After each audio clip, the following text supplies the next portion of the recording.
بسم الله الرحمن الرحیم. سلامونه کې لرم د ټول په روغ جوړ اوسئ. نن د شام لیسن وایو ریفرنس ټاپ کې موږ نن سټیشن او بیوګرافي ګروپونه وایو چې په دې کې کوم موضوعات کنټرول ډبلیو کنټرول ان راځو ریفرنس بخش ته لومړی چې دی انزد سټیشن دی. په دې سره یعنې موږ یو شی ذکر کوو، یو معلومات دې ته نقل قول کوو یا ورته شی کوو انزد کوو. دلته نیو ګریډ سورس کوو. دلته موږ کولی شو چې د کتاب په اړه، د کتاب سیکشن په اړه، د ژورنال په اړه، د ریپورټ په اړه معلومات ورته شی کوو انزد کوو. مثلا د کتاب په اړه نویسنده څوک دی، مثلا افغان دی، همدارنګه هغه کوم کارپوریټ اتر څوک دی، دو سره کومک کوونکی څوک دی، دلته نوم ورته ذکر کولی شو. ټایټل چې دی مثلا مارکیټینګ دی، همدارنګه مارکیټینګ بخش دی. څوم کال کې دا غواړي چاپ شي، مثلا 2014 کې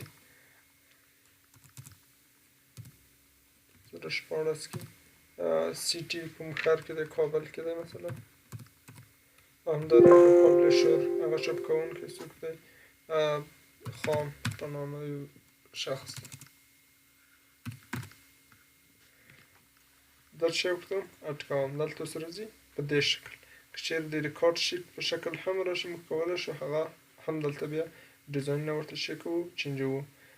دلته هم افغان مارکیټینګ 2014 کې که بل نور معلومات وغواړو، مثلا د ریپورټ ولرو، د ویب سایټ په اړه معلومات، د ډاکومنټ، د فلم په اړه، د انټرویو، د یو کیس په اړه، مثلا ټایټل یې دی کیلینګ دی که نه، کیلینګ موضوع ده. بل هغه کیس نمبر یې چې دی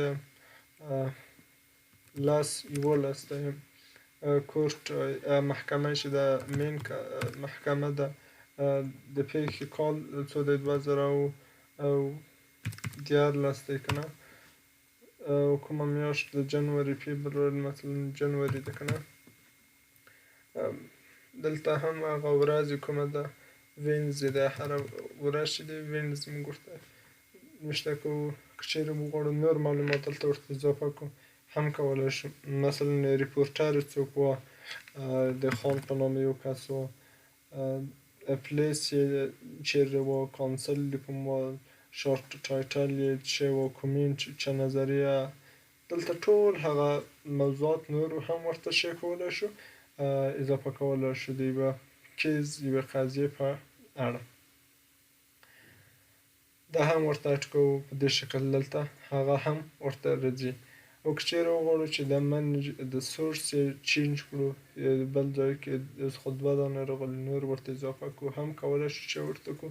د دې څخه یې استفاده کړو، دو کې تغییرات یا ډیلیټ کړو، هغه کوم کیس یا کوم ریکارډ چې موږ کړی دی هغه چی کړو، یعنې د معلومات چې موږ ساتنه کوو هغه یې دوزه ډیلیټ کولی شو یا ایډیټ کولی هم شو. دوزه بیرته هغه په دې شکل په هغو کې ایډیټ هم راوستلی شو.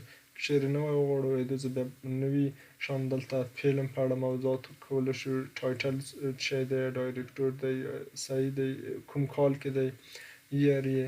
دلته هم د یوه رسم په شکل د آرټ د کوم ښار کې و، آرټیست یې څوک دی، یعنې هغه رسام یې څوک دی، یو چیش ته ریپورټ ورکوو. دلته موږ هغه یعنې معلومات ورته چی کولی شو، بیوګرافي ورته لیکلی شو. بل چې دی دلته هماغه اډیټ نیو شکل هم ورکړو. دلته بیا یو نوی لیکنه غواړو چې نوي معلومات ورکړو هم کولی شو. ایډیټ دوسټیشن دلته ورته پیج نمبر ورکوو یا سورس ورته دلته منبعګان ورته چینجوو. د بوک سیکشن دی، د جنرال آرټیکل بخش دی، جنرال څوک لیکي، دلته هغه هم ورته اپډیټ کوو، یې اپډیټولی هم شو. بل بخش چې دلته دی دا خو ما هم ووی، بل چې دی د سټایل بخش، دلته سټایل ورته چینجولی شو. مثلا په دې شکل دا زه اوس انتخابم که نه، دا زه انتخابم دو سټایل په دې شکل زه غواړم چې وي، یا هم په دې شکل وي، د نمبر په شکل راشي. هغه ریکارډ چې د د ریکارډ شکل نمبر راشي یا په دې شکل ویډیو هم نمبر راشي. دلته هغه ډیزاینونه ورته چک کولی شو، په دې شکل راشي، ترانوم یې ذکر شي، سټایل یې ورته چینجولی شو. اما که چیرې موږ وغواړو چې د ټوله بیوګرافي راشي هم ایدوزه موږ کولی شو. مثلا اگر بیوګرافي راشي هم ایدوزه واضح موږ چک کولی شو، هغه ورته تعیین کړو.